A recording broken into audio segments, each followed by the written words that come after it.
Bismillahirrahmanirrahim. Assalamualaikum warahmatullahi wabarakatuh and very good morning.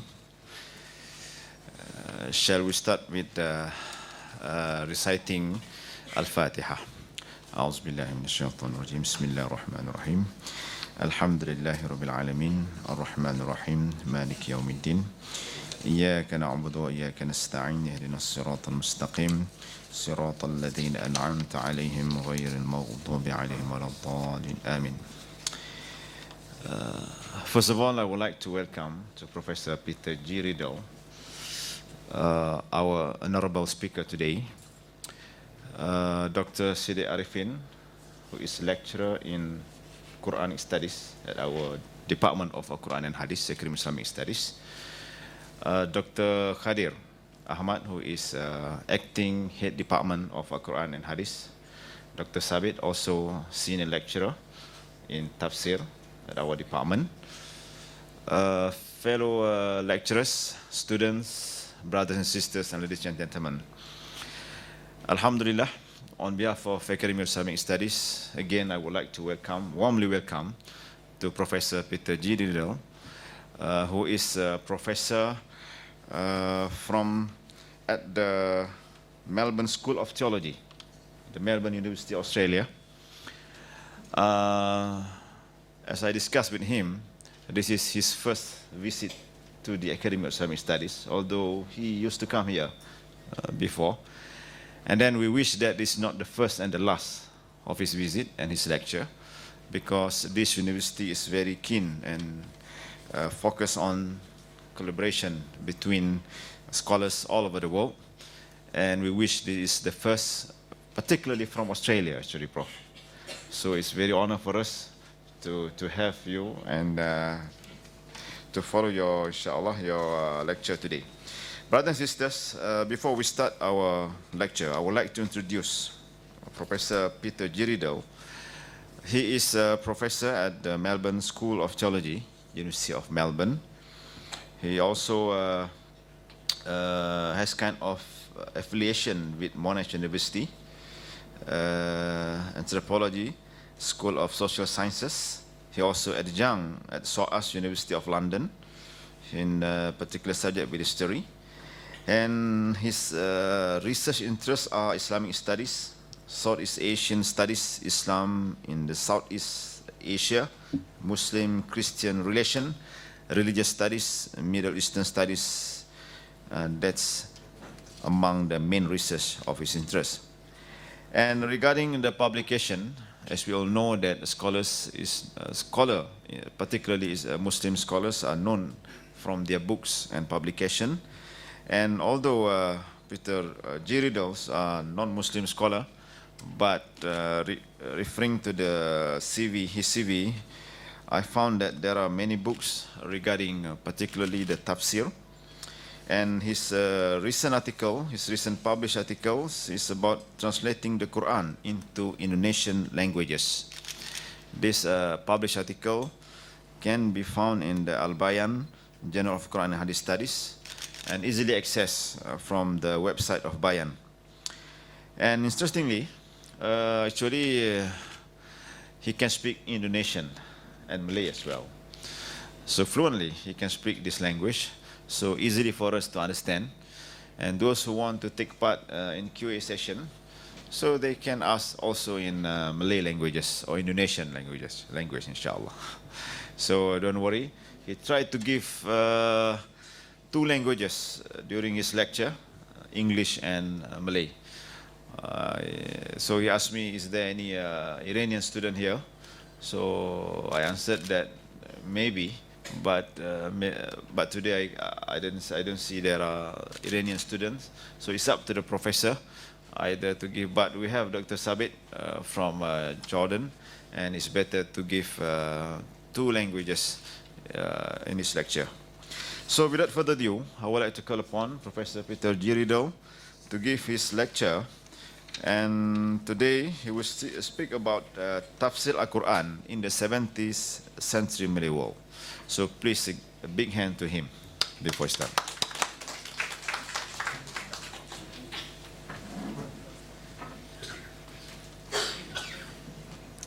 Well, thank you very much, Dr. Ishak, for that warm and generous welcome. It's an honour for me to be here at my first visit to the Academy of Islamic Studies.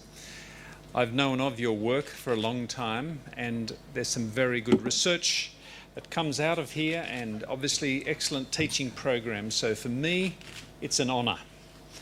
Dan saya ingin mengucapkan banyak terima kasih atas undangan ini. Tujuan saya ialah memberi ceramah ini dalam bahasa campuran, sedikit bahasa Inggeris, sedikit bahasa Indonesia, sebab saya perlu mempraktekkan kedua-dua bahasa. Jadi nanti sesudah ceramah saya, kalau ada yang mau ajukan pertanyaannya dalam bahasa Melayu, silakan, atau dalam bahasa Inggris, silakan juga.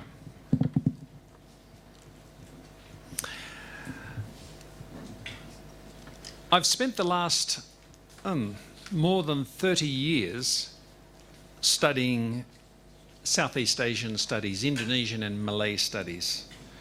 And as I undertook those studies, I originally started studying the language and literature, bahasa dan kesusastraan, Indonesia dan Malaysia.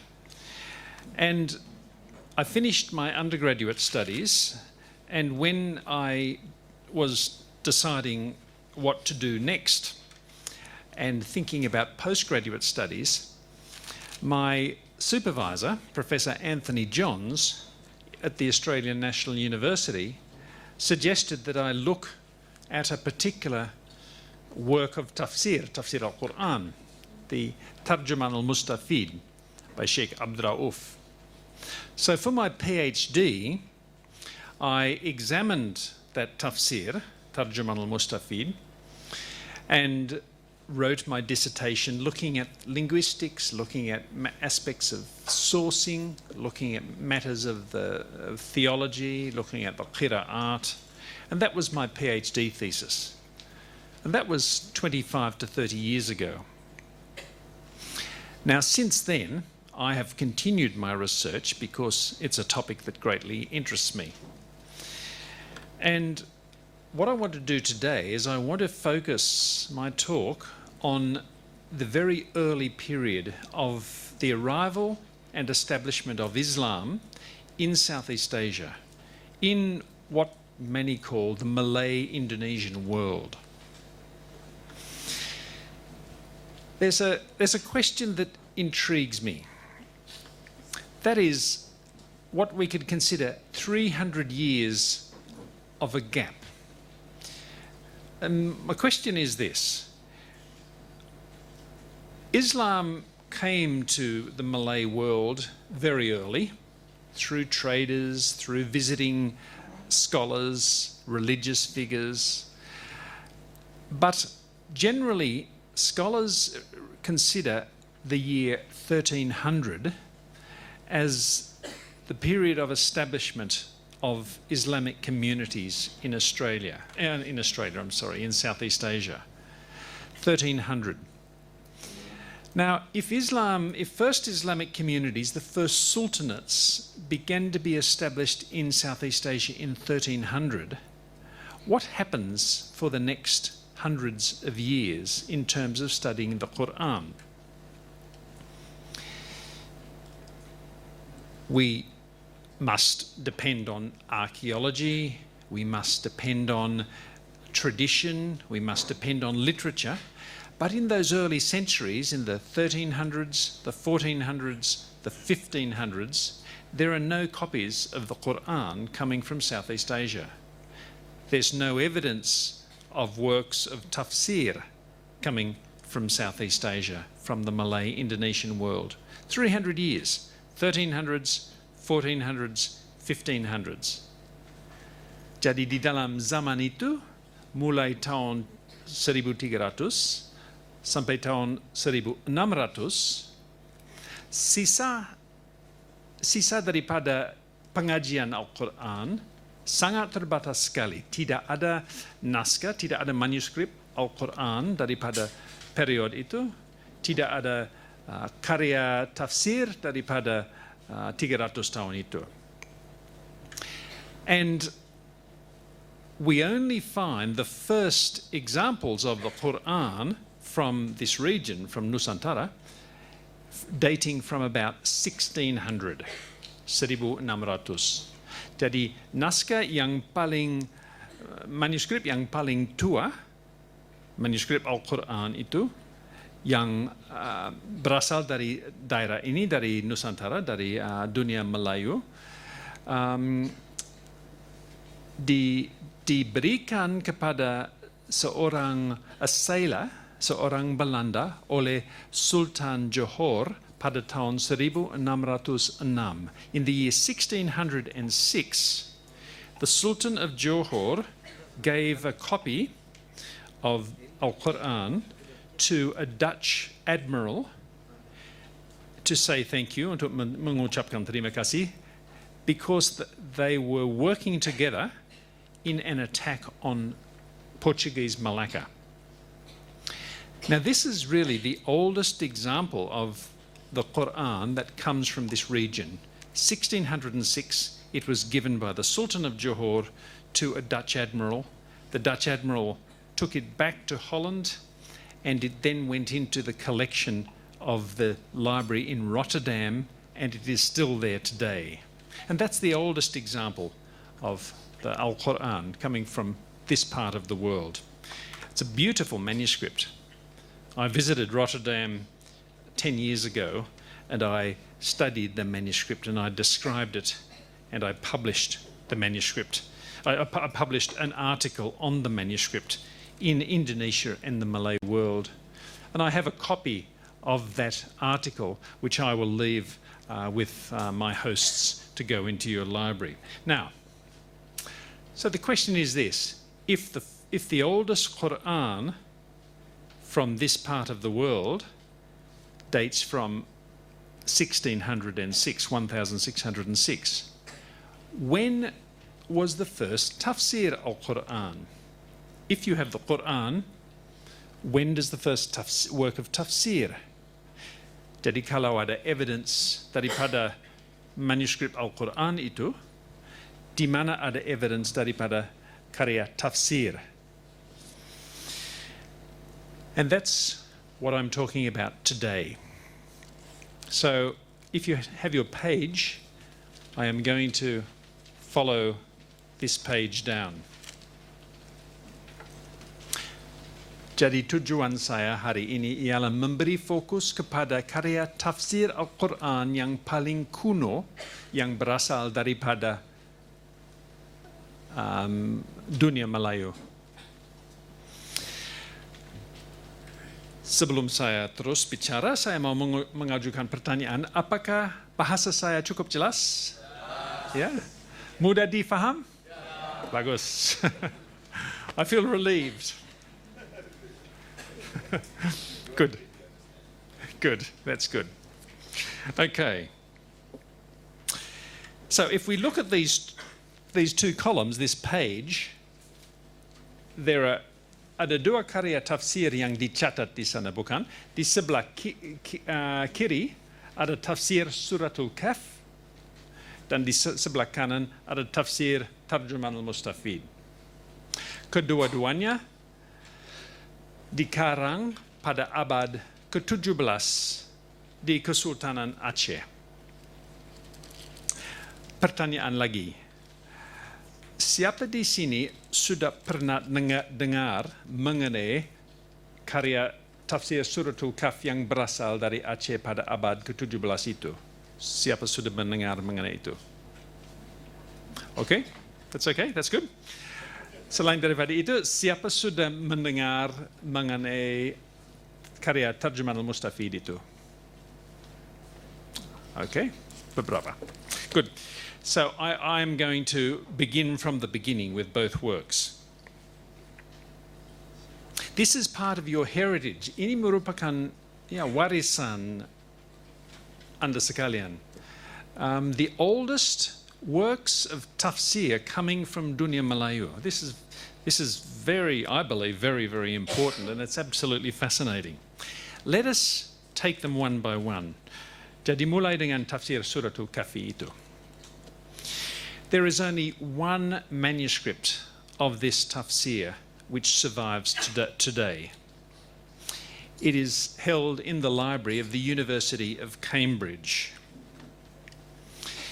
And it has a very interesting story. It was composed in approximately 1600, 1600, dikarang pada tahun 1600 kira-kira. And about 10 years later, a Dutch sailor, a Dutch seafarer, visited Aceh, and he, I guess, bought or maybe was given this manuscript. Jadi coba bayangkan karya tafsir suratul Kahfi itu hanya ada satu kopi yang masih ada hari ini. Kopi itu dibeli atau diberikan kepada seorang sailor dari negeri Belanda. How do you say sailor in Malay? Pelayan. Pelayan, okay. Nelayan, ya? Yeah, nelayan. So, si nelayan itu dari negeri Belanda, dia membeli naskah itu dan dia membawa pulang dengan naskah itu ke negeri Belanda. Dan naskah itu diberikan kepada seorang yang agak terkenal yang bernama Erpenius, who collected manuscripts. Erpenius took this manuscript, included it in his collection. When he died, dia wafat pada tahun 1624. All his manuscripts were sold by his widow, and the University of Cambridge gained some of the manuscripts, including this manuscript. So this is fascinating because selain daripada manuskrip itu, tidak ada kopi lagi daripada karya tafsir itu. Hanya ada satu saja yang masih ada hari ini. So it's very important. It represents the oldest work of tafsir in Malay from the Malay world. And there's only one copy held in the library of the University of Cambridge. Tafsirnya ditulis dengan bahasa Melayu Jawi, bahasa Jawi. Teks Al-Qur'an itu ditulis dalam bahasa Arab tentu saja. Dan tafsirnya ditulis dalam bahasa Melayu Jawi. So that's the oldest example. Let us move now to the sebelah kanan, Tarjuman al-Mustafid. Because this is also a very important work. Karya Tarjuman al-Mustafid merupakan tafsir atas Al-Qur'an seluruhnya yang pertama dalam bahasa Melayu. This work was composed in about 1675. It was also composed in the Sultanate of Aceh. So Aceh was very important at this stage in the shaping and the consolidation of Islamic knowledge in the region, in Southeast Asia. It was composed by Sheikh Abdul Rauf As-Sinkil. So pengarangnya ialah Sheikh Abdul Rauf of Sinkil, seorang ulama yang sangat terkenal sekali. He was born in about 1615, 1615. He spent 19 years from 1642 to 1661 studying in the Arabian Peninsula. Jadi selama 19 tahun itu beliau belajar secara mendalam sekali di beberapa tempat di Jazirah Arab dengan ulama yang sangat terkenal sekali. And after he returned to Aceh, He then became the Sheikh al-Islam, the most senior religious figure in the Kesultanan, in the Sultanate of Aceh. And he spent the rest of his life writing works on fiqh, on tasawwuf, on tafsir, on aqidah. He wrote many, many works. And one of his works, salah satu karyanya yang sangat penting sekali, ialah tafsir ini, Tarjuman al-Mustafid. So, sebagai kesimpulan, what we have so far is the two earliest works of tafsir coming from your world in the Dunia Melayu, which date from the 17th century. The first was on one surah, Tafsir Suratul Kahf. It's one manuscript on one surah with only one copy. Pengarangnya tidak dikenal, so nobody knows who the author is, dating from 1600.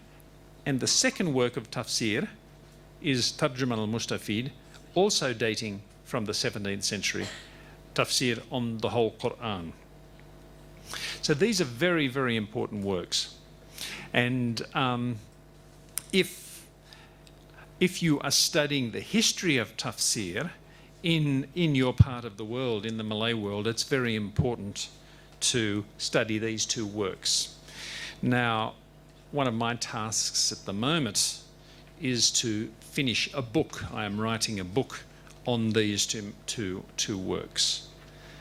I am well advanced on the book, and my plan, inshallah, is to finish the book, hopefully, God willing, in the middle of next year, in June of next year. So, indeed, inshallah, if all goes well. And after that, you will have a book where you can easily read about these works. But I'm also going to leave some of my articles with you for inclusion in your library on this material.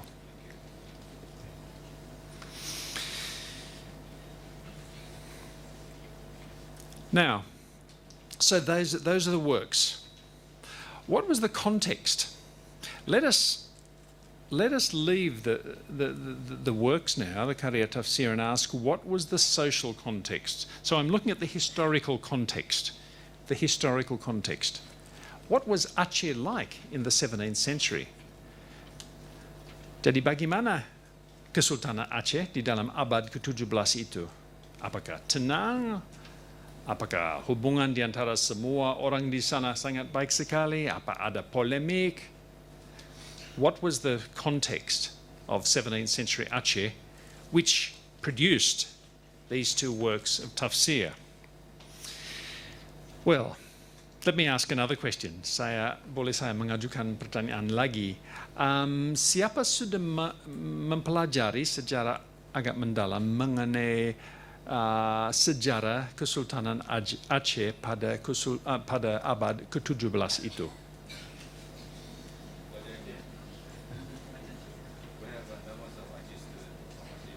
Ada? Ada yang berasal dari Aceh? Okay. So some of you have, but most of you have not. So let me say something about the history of Aceh in this period, because this is the period that produced these two works of tafsir.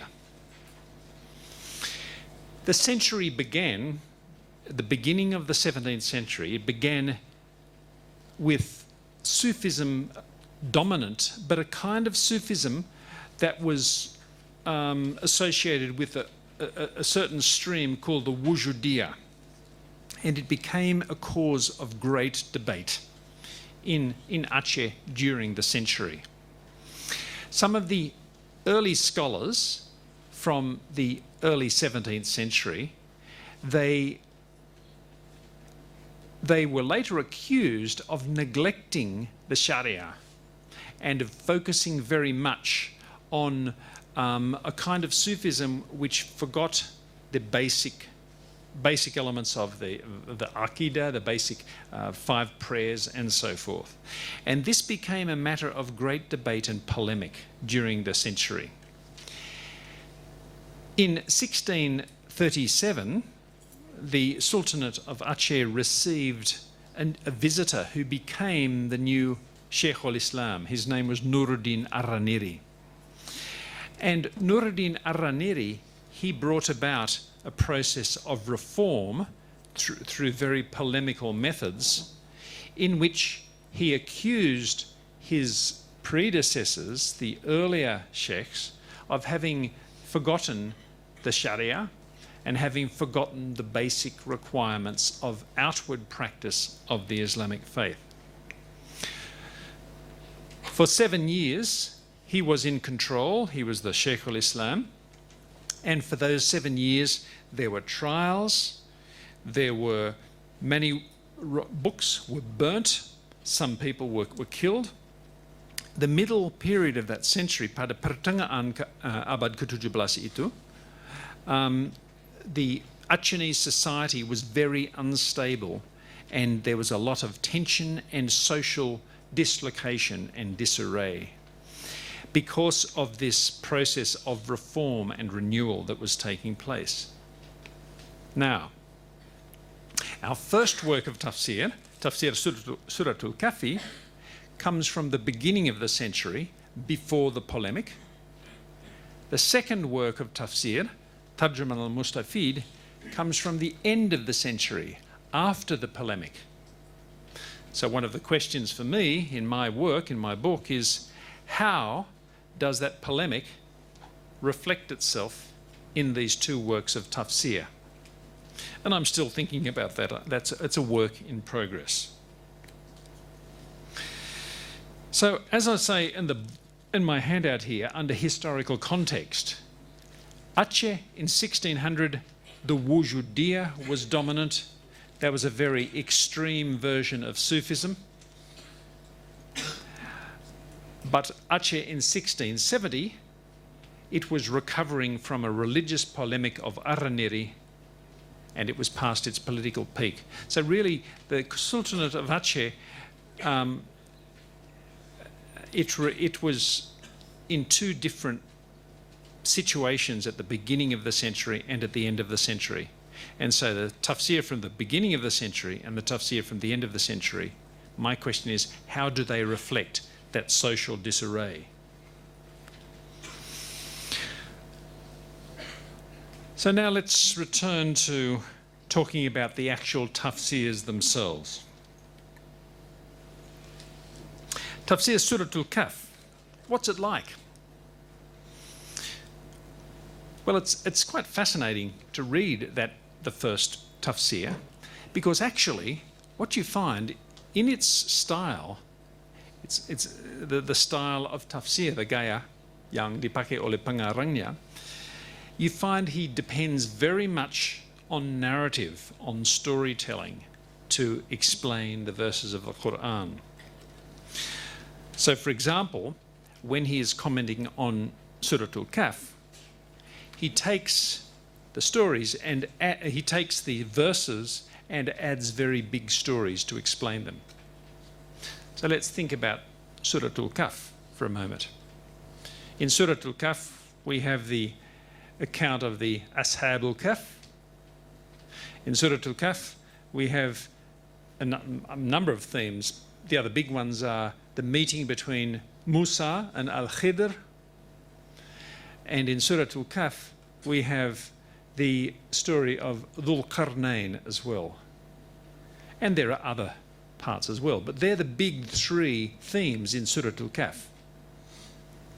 Now this Tafsir takes those three themes and tells big, huge, long stories about each one. So for example, in talking about the Ashabul Kahf, the Tafsir gives the verse in Arabic, it gives some preliminary explanation in Malay, and then it tells a big, long story about the details of the Ashabul Kahf.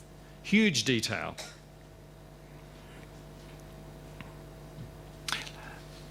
Let's think about the other work of Tafsir now. Sheikh Abdul Rauf, how did he use Tafsir? How did he explain Suratul Kahf? How did he explain the account of the Ashabul Kahf? the meeting between Musa and Al-Khidr, and the travels of Dhul Qarnayn to the east and the west. Well, he's much more, I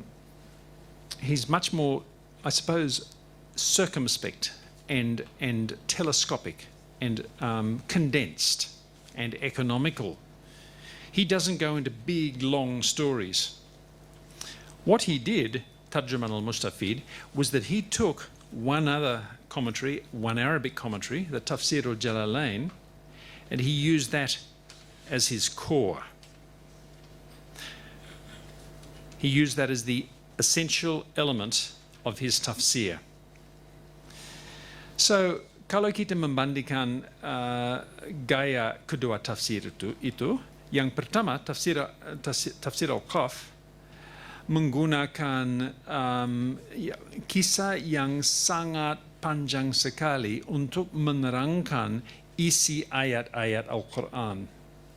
Sedangkan tafsir yang kedua, tafsir Tarjuman al-Mustafid itu, dia mengambil tafsir al-Jalalain yang dalam bahasa Arab dan menggunakan tafsir itu sebagai framework, sebagai dasarnya dalam tafsirnya. So two very, very different kinds of approaches. And we have to ask the question, did that difference reflect some of the political and social and religious problems that had taken place in Aceh during the century? For example, when I look at the first tafsir, the tafsir Surat Al-Kahf, and I do a statistical analysis, or I count the words, more than 50% of the words in the Malay tafsir is storytelling. Whereas when I count the words in Tarjuman al-Mustafid, only a very small percentage of the words used is storytelling. So that suggests to me that there is a significant difference here, which Abdul Rauf considered important as he approached his own particular task of tafsir.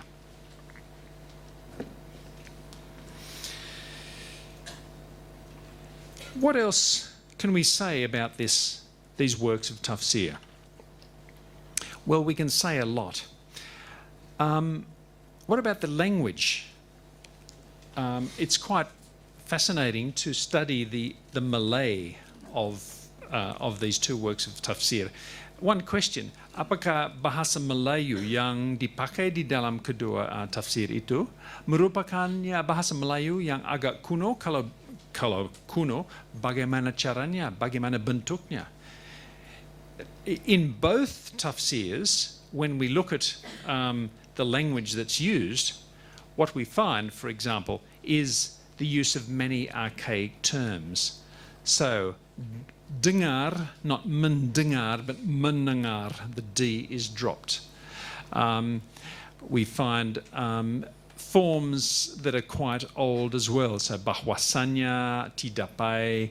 We find the appearance of certain Achenese expressions in the tafsirs showing the place of origin of the two works of tafsir. So there are local stamps and local imprints on the particular works of tafsir.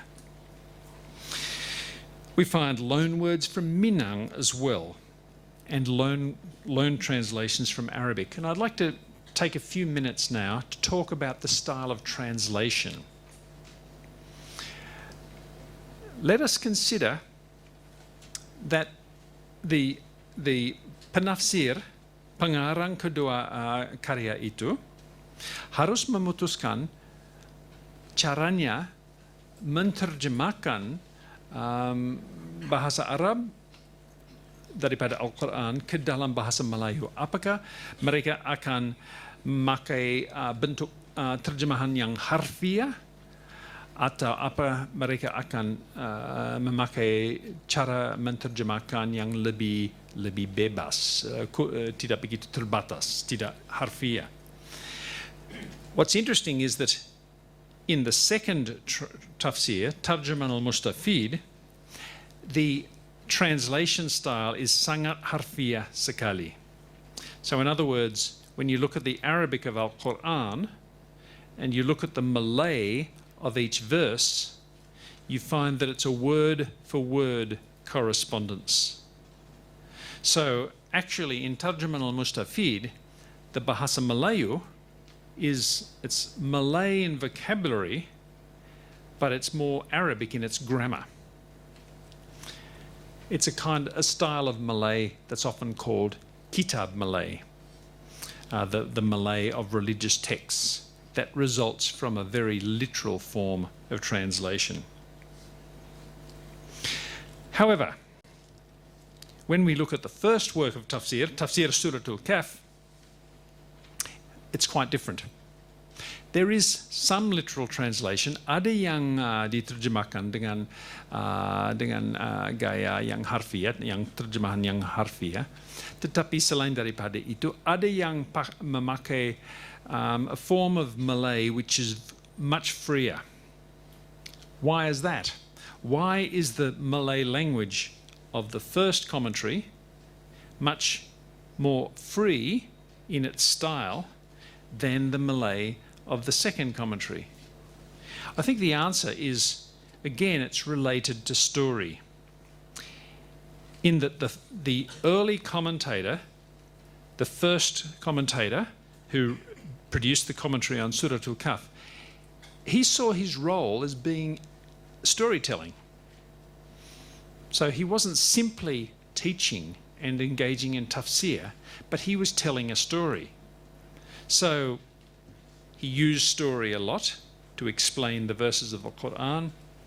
He told long stories that were very colourful, very sort of spellbinding in terms of capturing the attention of his audience. But he included a lot of detail that was not particularly relevant to the Quranic text. I'll come back to that in a moment. In contrast, Abdul Rauf, his style was not to play with the language. His style was to follow the Arabic Qur'an as close as he possibly could to produce a form of Malay that was close to the Arabic original. He was not there to tell a story to his audience. He was there to instruct, to teach. His concerns were pedagogical, whereas the concerns of the first Mufassir, who wrote Tafsir Suratul Kahf, were as much entertainment as pedagogical.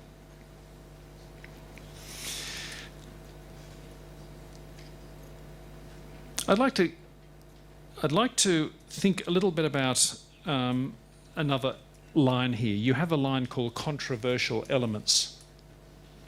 And you'll notice under Tafsir Suratul Kahf, you have the word Israeliyat. But that is not present under Tarjuman al-Mustafid. Apa Israeliyat itu? Kenapa saya menulis Israeliyat itu di bawah Tafsir Suratul Kahf, tetapi tidak tertulis di bawah Tarjuman al-Mustafid? What are the Israeliyat?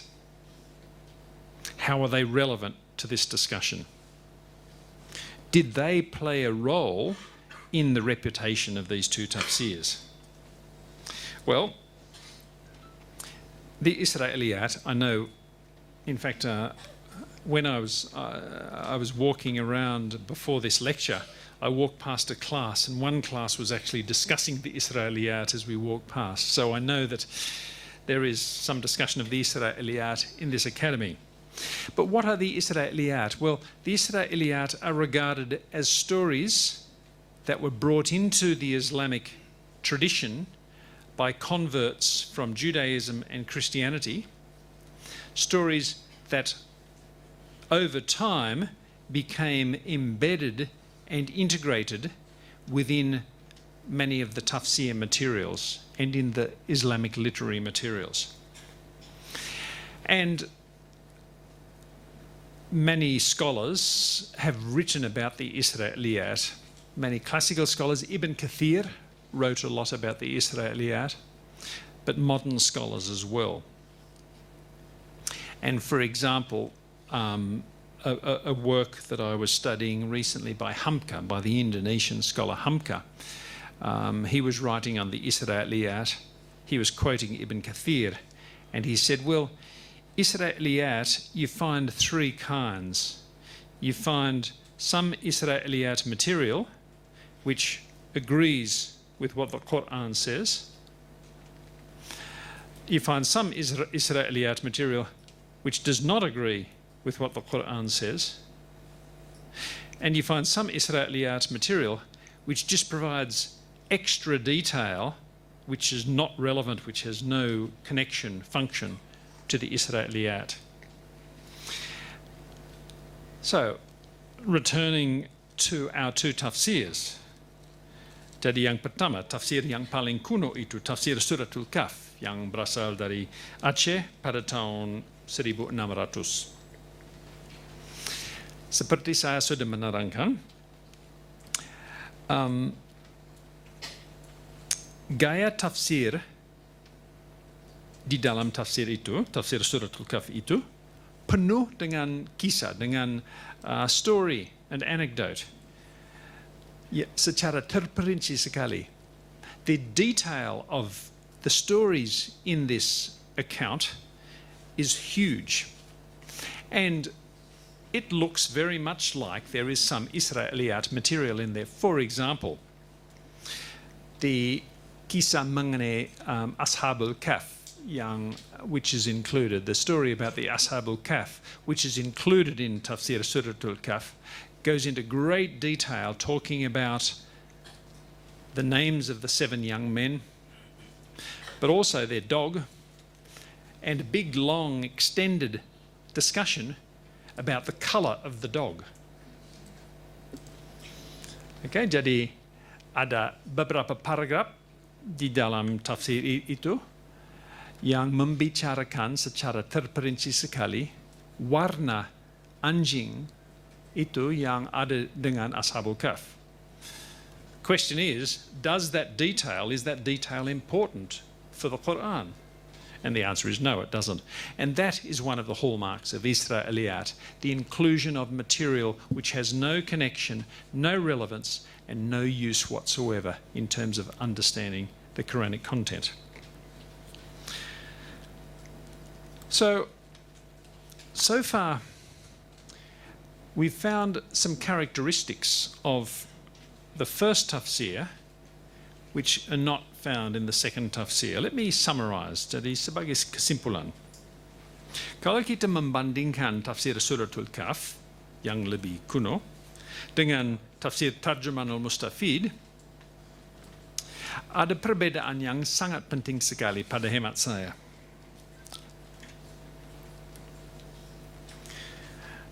Tentu saja kedua-duanya berasal dari tempat yang sama, dari Aceh. Kedua-duanya dikarang pada abad yang sama, abad yang ke-17. Tetapi the differences are that they are composed in very different periods of time. The first one was composed during the dominance of Wujudi Sufism, whereas the second was composed during the dominance of a more Sharia-minded kind of Islamic orthodoxy. That's one difference. Second key difference between the two is that the first, the earlier commentary, uses story to explain the Quranic text, going into huge detail beyond anything that's necessary for understanding the Quranic text. Whereas the second commentary does not depend on story to anywhere near the same degree, and it stays very closely in its form to a safe, very respectable work of tafsir in Arabic, yani Tafsir al-Jalalain. Very different. So the first commentary can be accused of being tainted by Israeliyat, by material that is not necessary and comes from foreign sources, whereas the second tafsir is much safer and more secure in staying within the boundaries of orthodox tafsir writing as represented by the Tafsir al-Jalalain.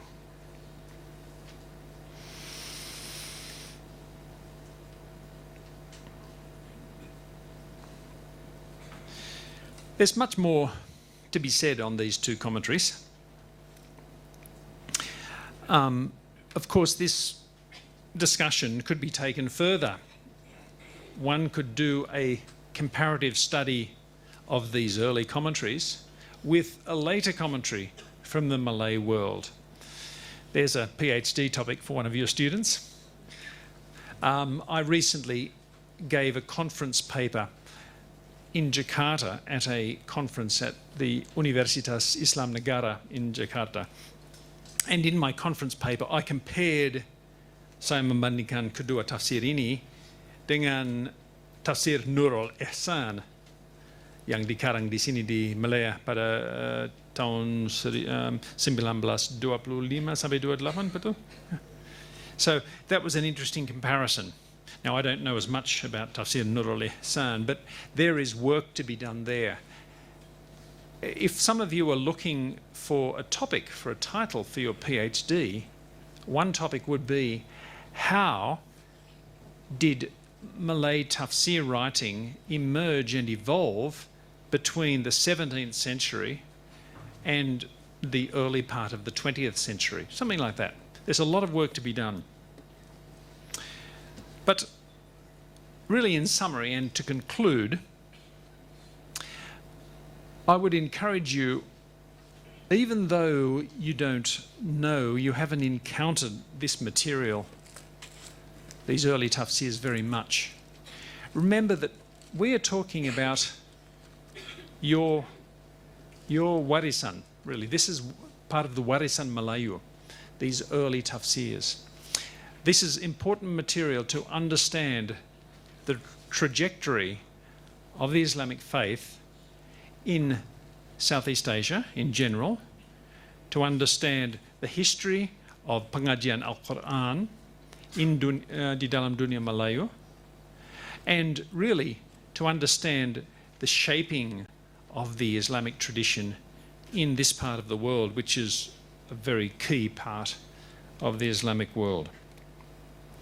So I would encourage you to read more about this. As I say, I will leave some copies of my articles with your library, and if all goes well, God willing, middle of next year, we might have a book on this matter that we can refer to.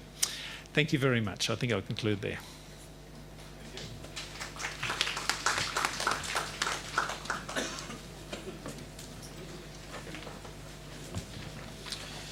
Thank you very much to Professor Peter G. Riddle on his interesting topic. Then he has discussed actually how a scholar, particularly from the West, looking into the Quran from all dimensions, and I'm very surprised that some of the pronunciation in Arabic is very clear. And it seems that sometimes when Professor says, inshallah, so I wish inshallah will give meaning, and it's true, inshallah. Okay, brothers and sisters, we have learned actually many lessons from this simple topic, but so meaningful in terms of Quranic studies. And I do believe that there are many questions, and don't worry, you can ask either in English or Malay.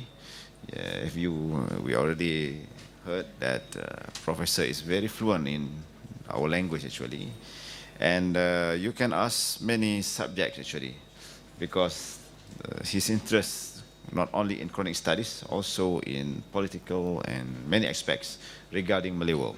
So please use this microphone, introduce yourself briefly, and then start ask everything or what you want to ask about this topic or other topics from Professor Peter G. Riddle.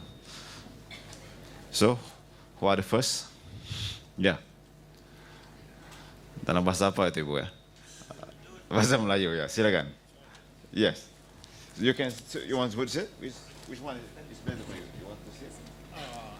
This is okay. Okay. Silakan ya. Ini daripada Aceh ya? Bukan. Bukan. Okay. Bismillahirrahmanirrahim. Saya minta maaf dulu kalau soalan saya sangat sensitif bagi saya lah. Sebut nama dulu. Nah, nama saya Marwiyah binti Bunyamin daripada Jabatan Quran dan Hadis. Okey. Okey. Ini daripada Kamboja. Daripada Kamboja. Ya. Okey. Profesor Doktor sepanjang 30 tahun profesor buat kajian tentang Islam. Apakah yang Doktor nampak dan lihat tentang Islam secara general? Soalan pertama. Boleh kedua? Boleh. Okey. 3 pun tak apa. Soalan kedua. Adakah Profesor Doktor ada keinginan untuk memeluk Islam? Saya minta maaf. Okay, thank you. Wallahu alam. So, mau jawab terus, Profesor? Or shall we collect? Ya, saya silakan lagi. Pertanyaan lain, ya, sila, Nabila. Siapa tanya banyak boleh dapat markah ini. As I promised to my student. Good morning. I'm Nabila from Department Al-Qur'an and Hadis. I have one question.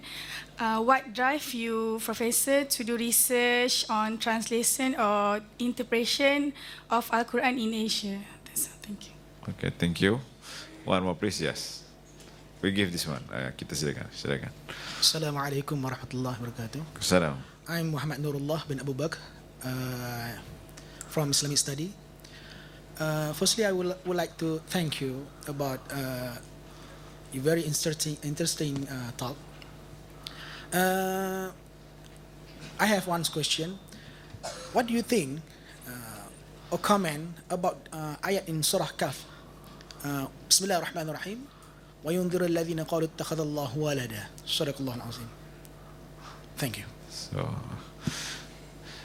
do you know what numbers of verse of this ayah? What number of ayah? Chapter 4. Chapter 4. Oh yeah, the first beginning of ayah of Kafi. Yes, please. Oh, after this. Assalamualaikum warahmatullahi wabarakatuh. And a very good morning to our honorable guests. My question is, I'm Zafri Amali from postgraduate student in the Academy of Islamic Studies, University Malaya. My question is, does this 30 years of research give you an effect spiritually? That is my first question. My second question is, what is the purpose of your research?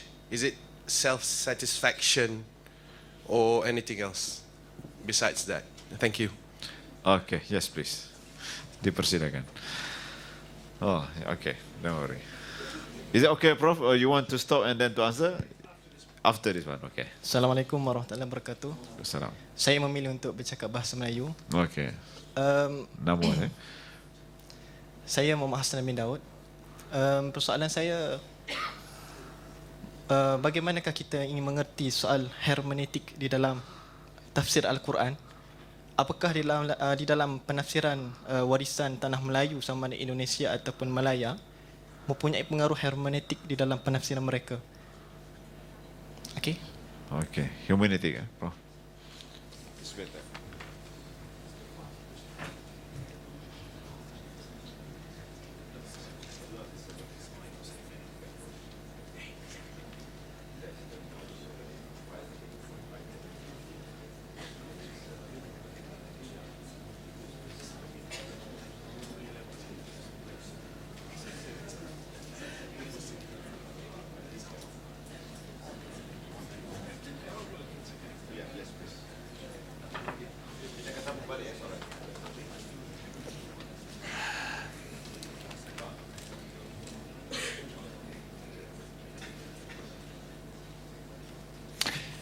Okay, it's interesting because none of the questions are about my tafsirs. Your experience. Yeah, exactly. Well, obviously, clearly there is an interest in your questions about my spiritual journey. Yeah? Do I understand that correctly? But several of the questions ask about, has there been a spiritual effect of my journey? What have I learnt about Islam? Do I want to become a Muslim? And so forth. Okay, let me. I didn't plan to come here and talk in detail about personal confessional matters. However, I'm honoured that you should be interested and that you should ask.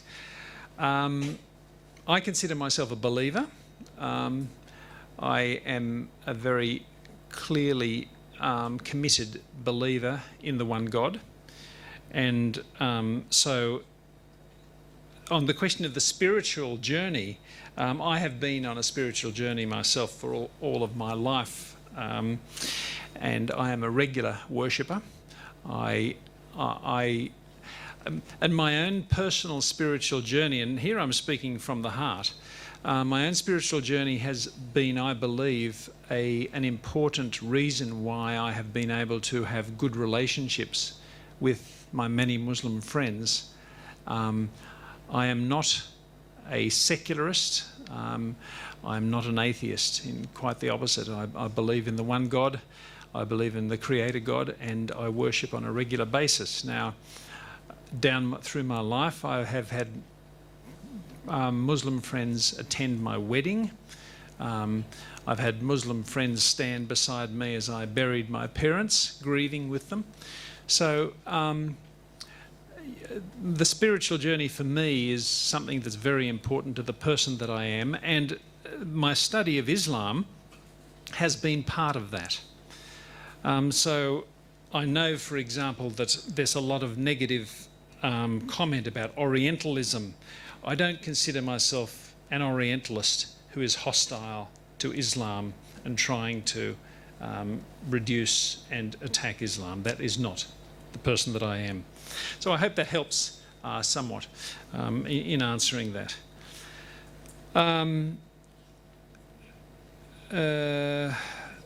Why do I do it? Self-satisfaction. Well, it's not really self-satisfaction. I think that the human condition should be to seek to know more about God in every way, in all that we can do. We are here to serve God and to know about that, to understand why we are here. So I don't do these studies. I don't study religious matters because of any self-satisfaction. I'm just an ordinary person like all of us here, and so I do it because I want to serve and please God. Hermeneutics. Interesting question about hermeneutics. Hermeneutics is it's a term, it's a label, but really hermeneutics means interpretation. And I think the question related to biblical hermeneutics of the Bible, did it? Yeah.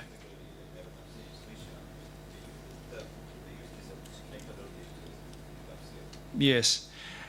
I'm not sure that I will give you an answer, but I don't know whether it's the answer to your question. Hermeneutics generally is simply a term that means interpretation. And of course, hermeneutics has many different ways of approach, many different angles. It can be, in a sense, you find when people study hermeneutics in Christian colleges, you find that you often have the same kinds of differences in approach as you have in Tafsir. For example, the old standard division between Tafsir bil-Ma'thur and Tafsir bil-Ra'i, for example, is very much the kind of division you find in classes in hermeneutics, talking about more literal text-based approaches to interpretation compared with more philosophical or reason-based approaches to interpretation. So hermeneutics in a Christian theological sense, and the methods of tafsir in an Islamic theological sense, you find many, many parallels and many, many things in common. There was a question there about verse 4 of the Qur'an, of Surah Al-Kahf. Surah Al-Kahf ayat 4, yeah? And does somebody want to read that for me?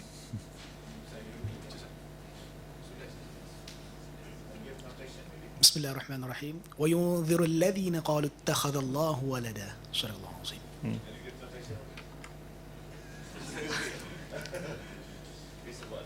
Yeah, I understand. Yes. The taking of a son. And say that those who say that Allah has taken a son for himself. That's an obvious question, isn't it, to a Christian scholar?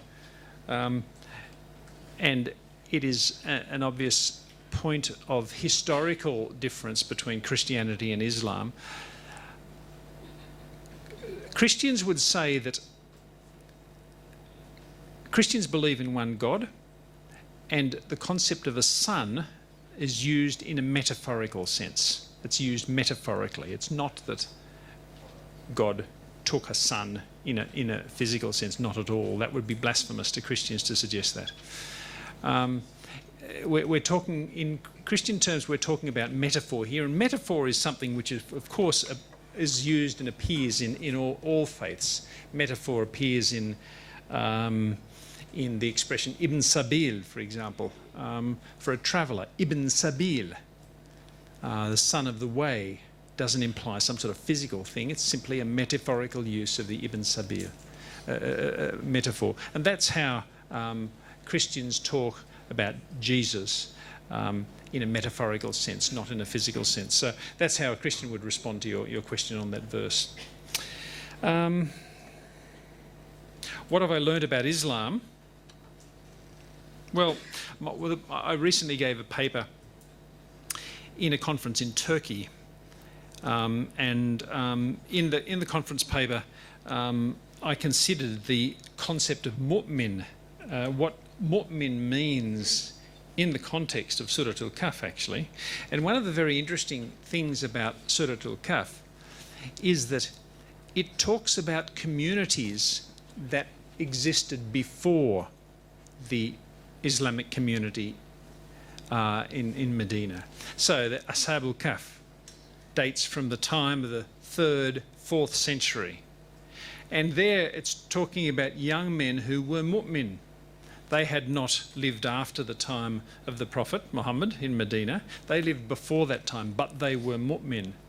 It talks about Dhul Qarnayn, who existed, usually identified with Alexander the Great, and there were mu'min and there were zalim at that time. So the concept of mu'min is used in the Qur'an, in certain sections of the Qur'an, to refer to people who were mu'min before Islam. And of course, that's a concept which you all understand. So I'm interested in that concept because I believe very firmly that the term mu'min, believer, can be used for Muslims, but it can also be used beyond Muslims for some who are believers who are not of the particular religion of Islam. And I consider myself a believer on those terms. I think that was all. So, yeah, sure. I'll come back. Any questions on the tafsirs would be very interested. Oh, that's all right, I'll stay up here. If I need translation, I'll ask. Bismillahirrahmanirrahim. My name is Nur Fatha binti Luqman from Jabatan Quran wal Hadith. My question is, you were saying that the Tafsir Surah Kahfi was given to the Dutch sailor during that time. So, was it the only Tafsir that were given to him? And then, was it the only language that were translated during that time? Yeah, thank you. Thank you. Yeah, this is an important question, actually. Because sometimes, you know, we hear criticism, and I understand it actually. We hear criticism that some of the warisan of Indonesia and Malaysia is back in England and Holland, and I understand that, I do. However, in the case of this tafsir, it's probably because the sailor took it back to England that it survived. Let's think for a moment. That early Tafsir, there must have been more than one copy. There would have been other copies. One copy went back to England. What happened to the other copies? Where are the other copies? I think most likely that the other copies were destroyed during the polemic. So in answer to the question, there was only one copy of that Tafsir that was taken back to England, or taken back to Holland, and it went to England.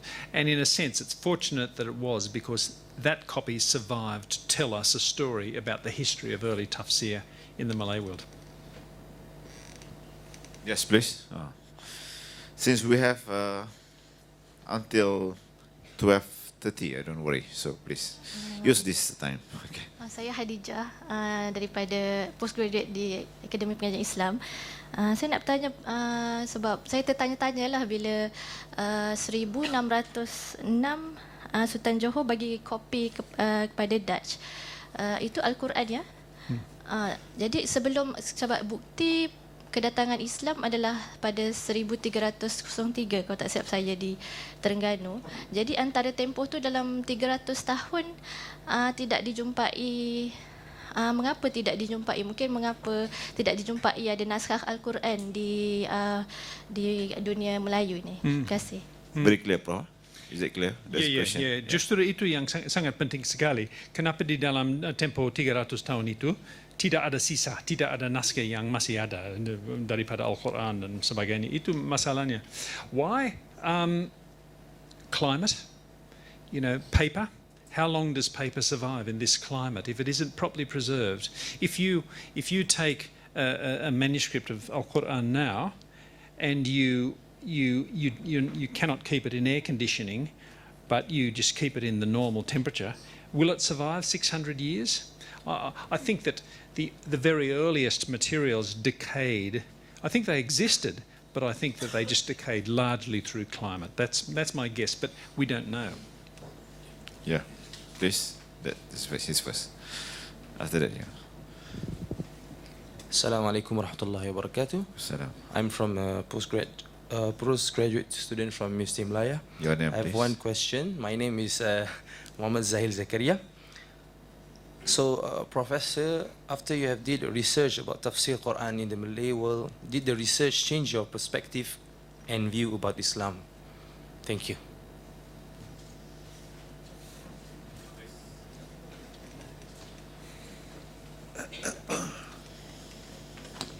My name is Unaisa.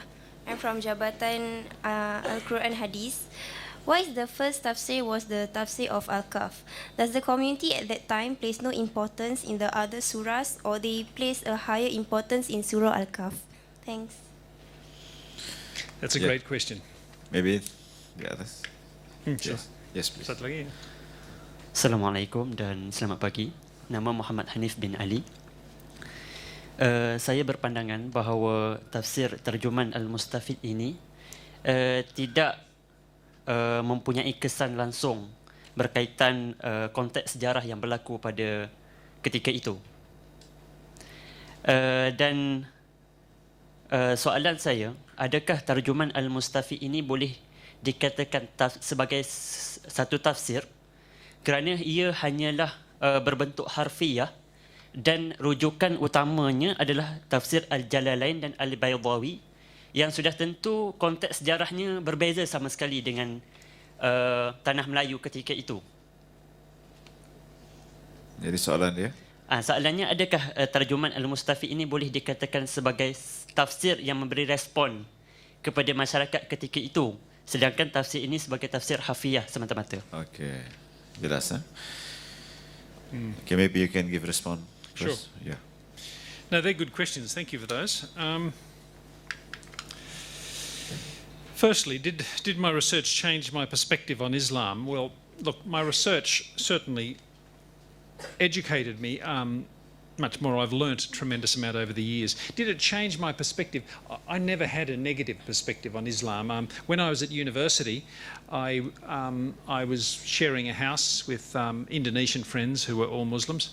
I travelled and lived in Indonesia and Malaysia.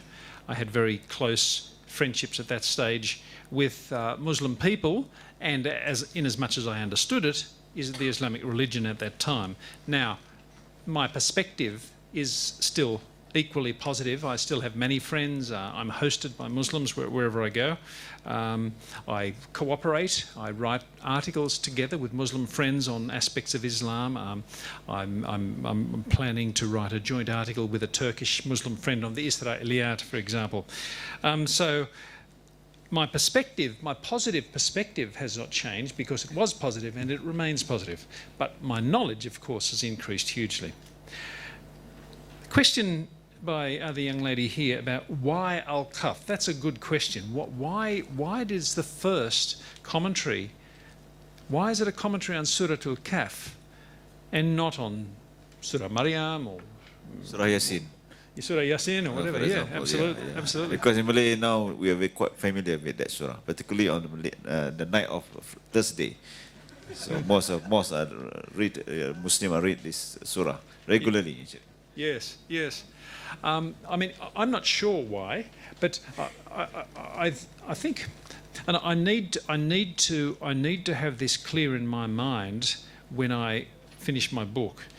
But one of my suspicions is that as I said earlier, the commentator, the Mufassir, he was clearly interested in telling a story because his style is all story, really. I mean, 70% of his Tafsir is story, is not Qur'an. And of course, Surah Al-Kahf lends itself to storytelling. You know, you've got the story of the Ashab al-Kahf, you've got the story of Dhul-Qarnayn and Moses and Khidr and so forth.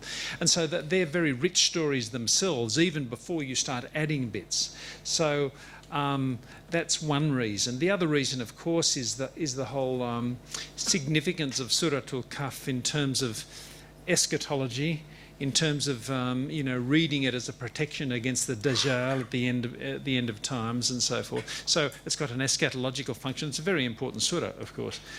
So I'm thinking that those reasons come into play, but I need to do more thinking on that. Interesting question, the final question. Is Tarjuman al-Mustafid, is it tafsir? If I understood your question correctly... Harfiyah, they call it. I think this is kind of tafsir harfiyah. Yeah, so it's not really tafsir because it doesn't speak into context. It's based on language, not really interpretation of. Yeah. Well, first, it depends on your definition of tafsir, of course. But if you define tafsir as going beyond simply translation and speaking into context, it's a good point you make. I mean, there are certain ways that Tarjuman al-Mustafid speaks into a context. For example, in the verses at the end of Surah Al-Kahf, where Dhul-Qarnayn encounters the people who live in mud, the Zanj, when Tarjuman al-Mustafid gives the commentary, he changes the context to rice fields. So when he explains it, he talks about rice fields, which is a specific Southeast Asian context, obviously doesn't apply to the Arabian Peninsula. So there's that kind of contextual adaptation. Elsewhere, in Surah Yusuf, when Tarjuman al-Mustafid explains or translates the story of where Joseph's brothers went back and told the father that he'd been taken by, the Qur'an says, wolf, he changed it to tiger. So you see there's that adaptation to context. So there is some contextual adaptation that takes place, but not a lot. So it's an interesting point you raise. So, another question, please. Yeah. Okay, good morning, Prof. My name is Slamat Amir. I question in Bahasa. Berdasarkan pengkajian dan penelitian terhadap kedua tafsir ini, adakah didapati wujudnya elemen pentafsiran yang kita sebut sebagai pentafsiran al-ilmi, ijaz ilmi, ijaz at-tashri'i, atau kita sebut natural science and social science in tafsir? Thank you.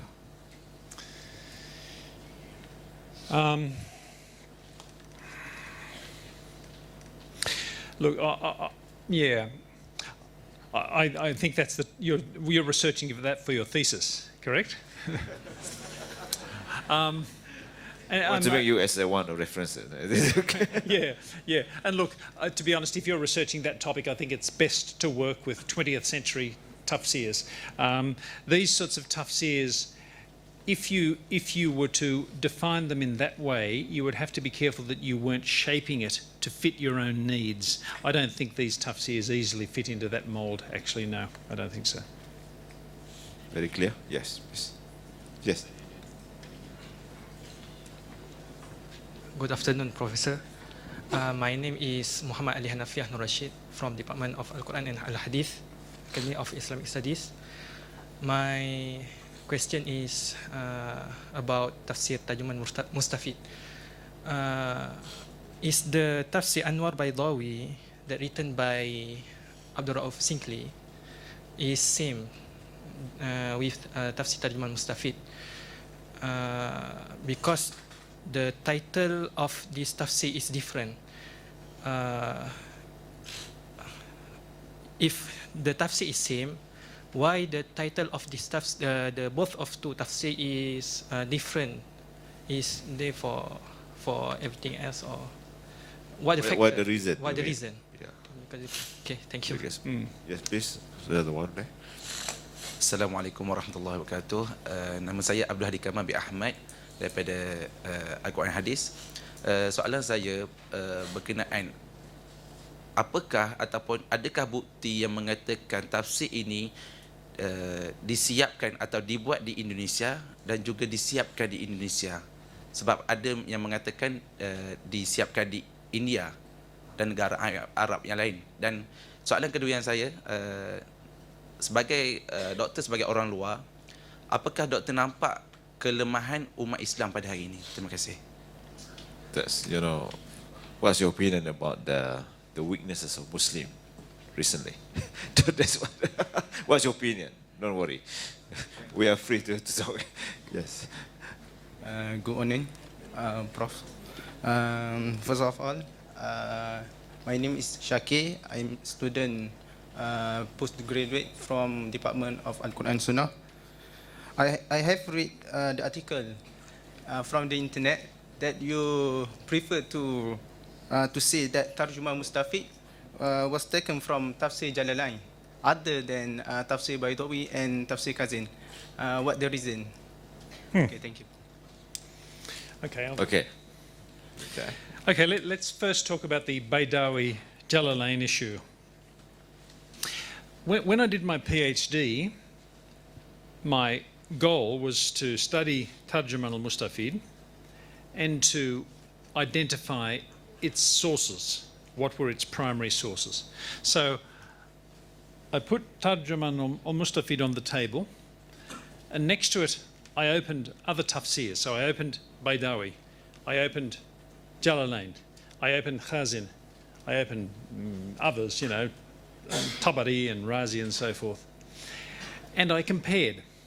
And quickly I closed Razi because there's no Razi in Tarjuman al-Mustafid. I closed Tabari and I was left with Baydawi, Jalalain, Khazin. And what I found was that there's some of Baydawi in Tarjuman al-Mustafid, there's some of Khazin in Tarjuman al-Mustafid, but the vast majority, when you compare, the vast majority of Tarjuman al-Mustafid is from Jalalain. I'd say 70%. 75% is a translation, a summary translation of the Jalalain. So my conclusion was that the majority of Tarjuman al-Mustafid is from the Jalalain, and then you have these other bits from Baydawi and Khazin added in, and information on the Qira'at, for example. Then I looked at the manuscripts, the surviving manuscripts of Tarjuman al-Mustafid in Jakarta and Leiden and various places, and Tanu Abe in Aceh.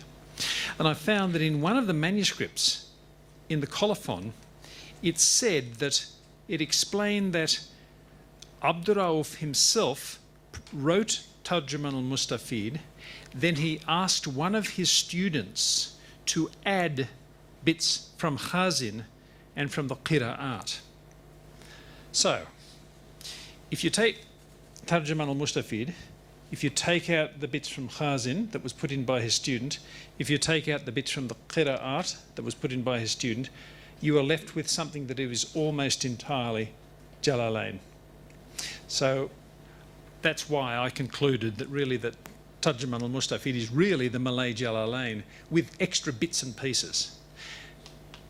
Back to your question, why is that book called, what's it called, Tafsir Anwar al-Baidawi? Yeah, why? Well,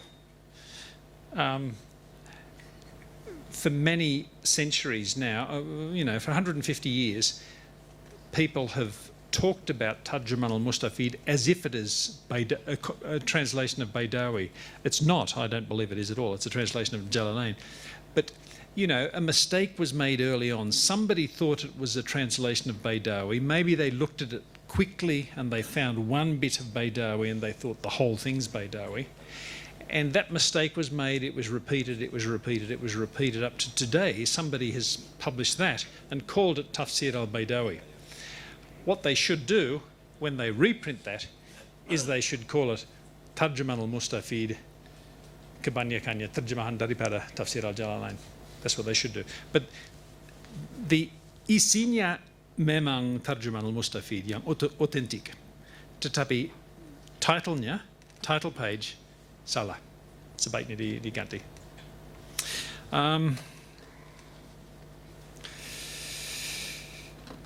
Question. Tafsir made in Indonesia.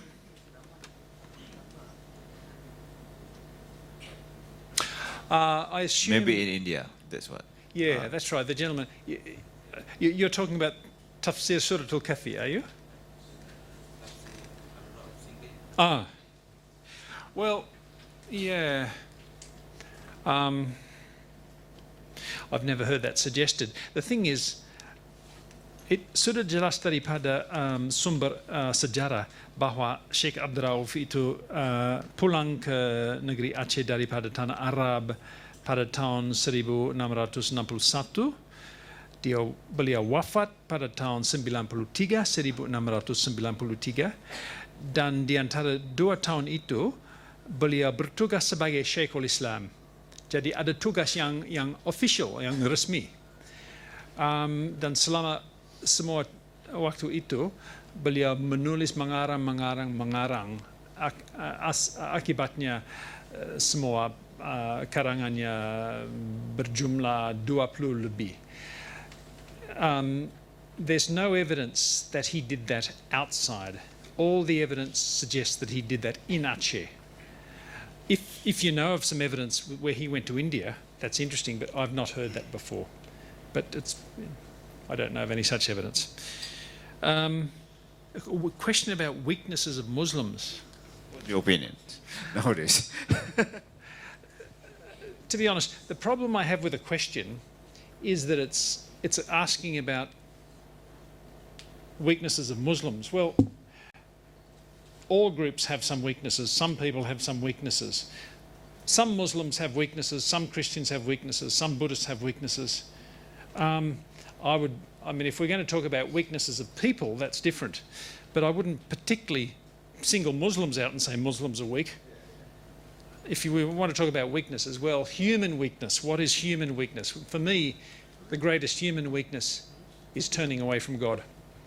And you find that with some Muslims, some Christians, some Buddhists, lots of atheists and so forth. For me, that's the weakness of humanity. And there is another one. Yes, please. Okay. Maybe the last one.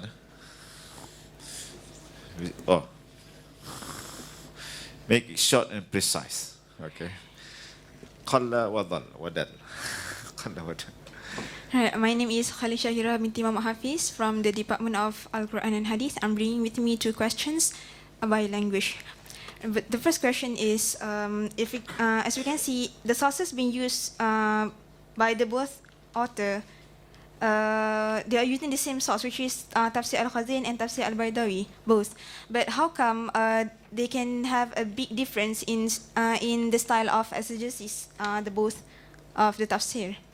And my second question is, saya difahamkan tadi bahawa sewaktu dominasi wujudia di Aceh, mereka kurang menerapkan pemahaman mengenai syariah. Jadi adakah cerita yang diulas dalam surah Al-Kahfi banyak menerangkan tentang akidah ataupun tasawuf, memandangkan mereka tidak memfokuskan tentang syariah? Thank you. Okay, maybe that, yeah, please. Please wait after her. And you are the last. Anda terakhir. Okay. Good morning. My name is Hairunisa binti Muhammad Yusof.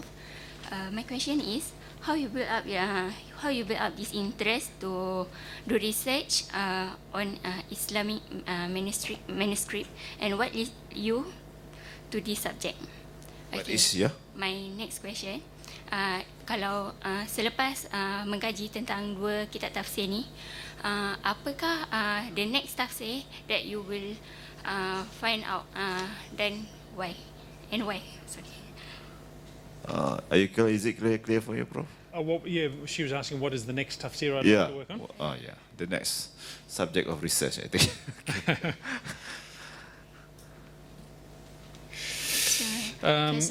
Sorry, last Last question. one. Okay. My name is Siti Mariam Azalila binti Roslan from Department of Al-Qur'an and Hadith. Okay, my question is about the style of exegesis. That is, I think that the style of exegesis is affected by the trend of the community. So I want to know if the professor have got something research on the trend of the community at that time, when during the exegesis of the Tarjuman Al-Mustafid. What do you think if the trend of the community affect the style of exegesis of the tafsir? Thank you. Yeah, thank you very much. That's Yes, a good Prof. question, actually.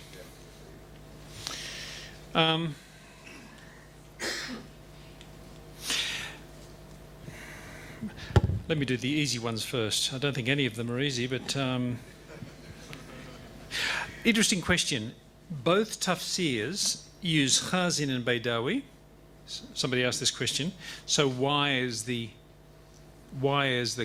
commentaries different in style? That was the question. Yeah, I think the issue is how the tafsirs are using.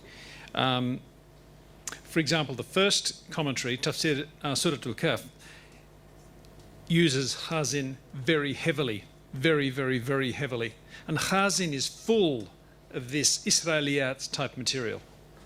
So that's why, in a sense, the first commentary is a sort of child of that stream that is very heavily narrative, full of Israeliyat, a lot of unnecessary detail. Whereas Abdul Rauf, yes, he does use Khazin, but not much. Just selectively takes bits of Khazin which agree with the Quranic content, and therefore he can use Khazin but avoid the problem of the Israeliyat.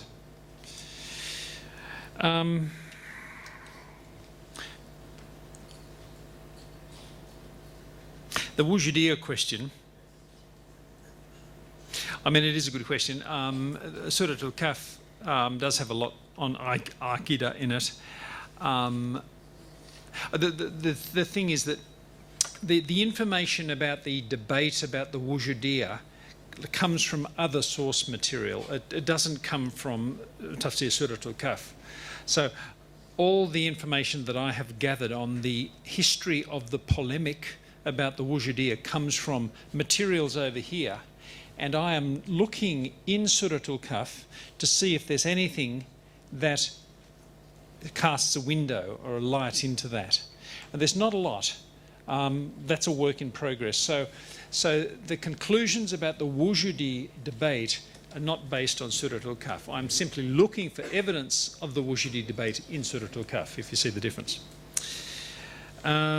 The trend of the community, yeah, that's a good question, and it's a very difficult one to answer, because, you know, we're talking about Aceh in 1670s, and you know, there were no anthropologists working in Aceh in the 1670s. The materials that we have available are patchy. Working in the 17th century in Aceh, it's a bit like, just imagine you have a jigsaw puzzle. Just imagine it's a jigsaw puzzle with 100 pieces, but you only have 10 pieces. So you have to use those 10 pieces and try and decide what the other 90 pieces were. It's a tricky thing. And that's what working with in 17th century Aceh is like. We don't have all the pieces, and we will never have all the pieces probably. And therefore it's a lot of guesswork. And as far as trends in the community, I just don't know. In a sense, Tarjuman al-Mustafid we can see as setting a trend in the community, or reflecting a trend in the community. It was a safe commentary. It stuck very close to a safe source in the Tafsir al-Jalalain. It avoided the big. It was not wujudi at all. Tarjuman al-Mustafid. It's not Israeliyat. It's not infiltrated with the Israeliyat. So I'm guessing that shows that in the community, wujudiyah and the Israeliyat were not part of the trend. That's the conclusion I'm reaching. Finally, why my interest in Islamic manuscripts and what is my next tafsir? Well, I didn't originally plan to go into the study of Islamic manuscripts. Originally my PhD topic was in linguistics, and my professor I was working in Bahasa Indonesia, Bahasa Melayu, and Bahasa Arab, and I was looking at the linguistic relationship between the two. That was my purpose, to write a PhD on linguistic relationship between Bahasa Arab and Bahasa Melayu. And my professor said, well, where will you find your data? He gave me this tafsir to look at, and I was looking for linguistic data, and the more I did it, the more I found that I was actually getting more interested in the theology than I was in the linguistics. So that's how, and with my sense of the spiritual and my determination, as I've explained, to serve God in my own way, that's where I felt my calling was. What do I do next? Wallahu alam.